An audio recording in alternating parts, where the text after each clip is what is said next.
सामाजिक कार्यकर्त्या अंजली दमानी आपल्यासोबत आहेत। मॅडम, गेल्या अनेक दिवसांपासून तुम्ही जी मागणी करत आहात, मंत्री धनंजय मुंडे यांच्या राजीनाम्याची ही मागणी आहे, तुम्ही अद्यापही या मागणीवरती ठाम आहात का?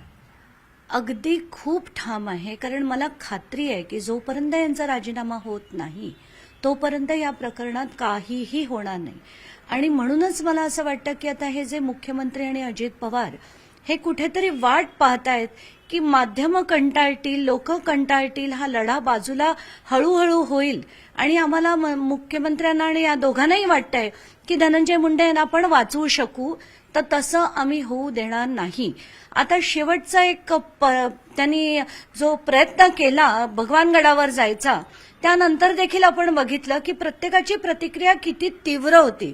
देशमुख कुटुंब त्यांना भेटायला गेलं, वैभवी आणि धनंजय देशमुख यांनी अनेक गोष्टी नामदेव शास्त्रींपुढे मांडल्या आणि त्या प्रत्येक त्यांनी पुरावे दिले, FIR दिले की एवढी ही जी माणसं आहेत तर त्यांची मानसिकता तुम्हाला समजून घ्यायची आहे, पण त्यांनी जे कृत्य एक नाही अनेक केली आहेत ती तुम्हाला पाहिजे नाहीयेत।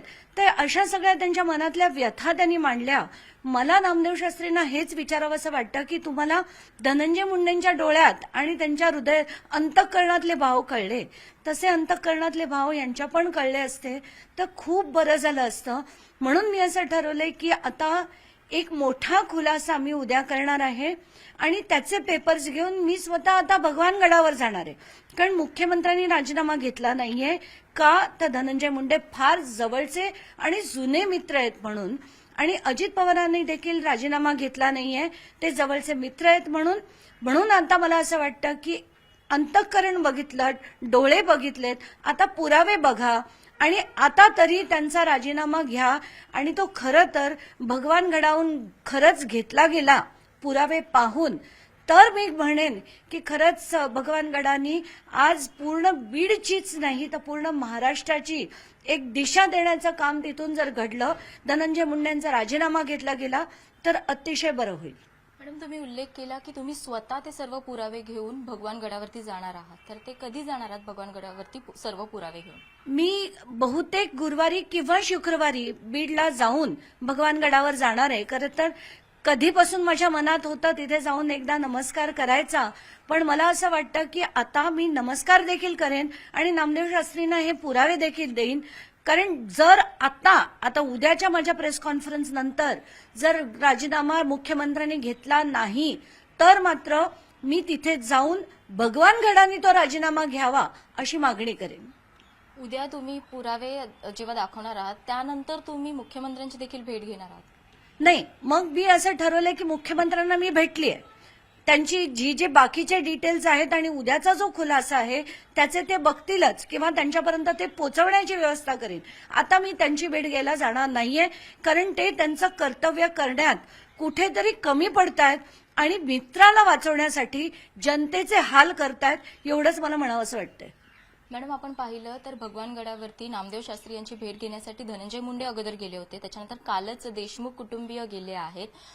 त्यानंतर शास्त्री जे आहेत ते पाठिंबा देतील का देशमुख कुटुंबियांना, कारण त्यांनी बाजू काल सर्व ऐकून घेतलेली आहे, देशमुख कुटुंबियांनी पुरावे सर्व सादर केलेले आहेत, त्यानंतर शास्त्री घेतील का बाजू भगवान शास्त्री? बाजू काल ते म्हणालेत अनेक गोष्टी, माझ्या बोलण्याचा विपर्यास होतोय आणि मी असं म्हटलंच नाहीये वगैरे वगैरे। मला असं वाटतंय की त्यांना आता जे पुरावे याच्या पुढे मी जाऊन देईन त्याच्यावरनं तर त्यांची नक्कीच खात्री पटेल की हे जे झालंय ते अतिशय गंभीर आहे आणि जे धनंजय मुंडेंनी त्यांना तिथे येऊन सांगितलं होतं ते ॲब्सोल्युटली चुकीचं होतं आणि त्याच्यातला खरा जो धनंजय मुंडे काय आहेत, त्यांच्या दहशतीची, त्यांच्या भ्रष्टाचाराची, त्यांच्या पुराव्यांची सगळी मांडणी मी त्यांच्यापुढे करणार आहे। नामदेव शास्त्री यांचं म्हणणं आहे की माझ्या बोलण्याचा चुकीचा अर्थ काढण्यात आलेला आहे, मी गुन्हेगाराच्या पाठीशी नाही असं त्यांनी म्हटलेलं आहे। मला असं वाटतं की जे बोलले ते सगळ्या महाराष्ट्राने ऐकलं आणि अतिशय विनम्रतेने मी पुन्हा एकदा त्यांना सांगते की धनंजय मुंडे यांनीच वाल्मिक कराड, कैलाश फड, गोटू गित्ते या सगळ्या माणसांना मोठं केलंय आणि पदोपदी त्यांची पाठराखण केली आहे, पदोपदी त्यांना कारवाईमधनं वाचवलंय आणि म्हणूनच ही दहशत जी आहे ती मोठ्या प्रमाणावर झाली। हा त्यातला भाग नंबर 1। भाग नंबर 2, की त्यांच्या शासकीय बंगल्यामध्ये 19 जून रोजी अवादाच्या कर्मचाऱ्यांना बोलवलं गेलं होतं. याचा अर्थ धनंजय मुंडे हे त्यातला एक भाग देखील आहेत आणि खरं तर मकोकाची मागणी ही नामदेव शास्त्रींनी करायला हवी होती. कारण जर शासकीय बंगल्यामधून ही खंडणी मागितली गेली होती याचा अर्थ ते त्यातला एक हिस्सा देखील आहेत आणि मे बी त्यांनी खून केला नसेल पण हा सगळा त्यातलाच एक भाग आहे आणि मकोकाच्या अंतर्गत त्यांच्यावर कारवाई झाली पाहिजे. म्हणून आता तरी भगवान गडानी त्यांचा राजीनामा घ्यावा. मॅडम, उद्या जे तुम्ही पुरावे सादर करणार आहात ते फक्त धनंजय मुंडे यांच्याच संदर्भात आहेत की आणखी कोणाच्या संदर्भात आहेत ते? मला असं वाटतं ते आपण उद्या जाहीर करूया.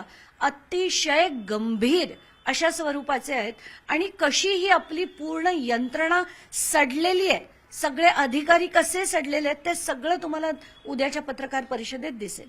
धन्यवाद. सामाजिक कार्यकर्त्या अंजली दमानिया यांच्याशी आपण संवाद साधलेला आहे. त्यांच्या म्हणण्याप्रमाणे उद्या ते काही पुरावे सादर करणार आहेत, त्यामध्ये काही गोष्टी ज्या आहेत त्या स्पष्ट होणार आहेत. व्हिडिओ जर्नलिस्ट सचिन कुबडेसह स्नेहा जाधव, न्यूज 18 लोकमत, मुंबई.